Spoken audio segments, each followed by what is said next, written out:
ఓం నమ శివాయ. పంచమహాభూతాలారా, పంచమహాభూతాలకంతా నమస్కారము. సర్వదేవతాభ్యో నమః. ఈరోజు మన పొలంలో దగ్గర ఈ యొక్క ఉంది కదా, ఈ డ్రమ్ములో మనము అంత పంచగవ్య బయో ఫర్టిలైజర్స్ అన్నీ మిక్స్ చేసాము. తర్వాత ఈ యొక్క పంటను మీరు చూసినా కదా, ఈ పంట యొక్క వేర్లను సహజ సిద్ధంగా వేర్లను మనం తీసుకొచ్చి దీంట్లో నేను నా ప్రయోగం చేస్తూ ఉన్నాను. ఎందుకు ఈ రైజోస్ఫియరిక్ జోన్ అంటారు. ఏంది, ఈ యొక్క మట్టి పక్కన ఉన్నటువంటి ఈ మట్టిని తీసుకొని వచ్చి ఈ యొక్క వేరు బుడిపెలు ఉన్నాయి కదా, దీంట్లోకి వేరు బుడిపెలు ఉన్నాయి చూడండి.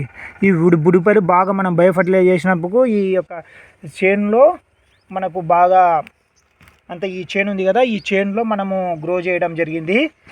ఇక్కడ ఉన్నటువంటి ఈ యొక్క మొక్కను తీసుకొని వచ్చి మనము దీనిలను న్యాచురల్గా అలవాటు పడినటువంటి ఈ మైక్రో ఆర్గానిజమ్స్ ఏవైతే ఉన్నాయో వాటిని దీంట్లో కలుపుతూ ఉన్నాం. ఈరోజు దీంట్లో కలిపి మనము ఈ యొక్క కలిపి పెడితే మళ్ళీ నెక్స్ట్ ఇయర్కు దీంట్లో చల్లినప్పుడు ఇవే మళ్ళీ బాగా అడాప్ట్ అయి ఉంటాయి. కాబట్టి మళ్ళీ బాగా మొక్కకు ఆవాసము అంటే ఒక సహజ మిత్రులుగా మొక్క యొక్క వేరు వ్యవస్థను బాగా డెవలప్ చేసేసుకొని ఉంటాయి. ధన్యవాదాలు.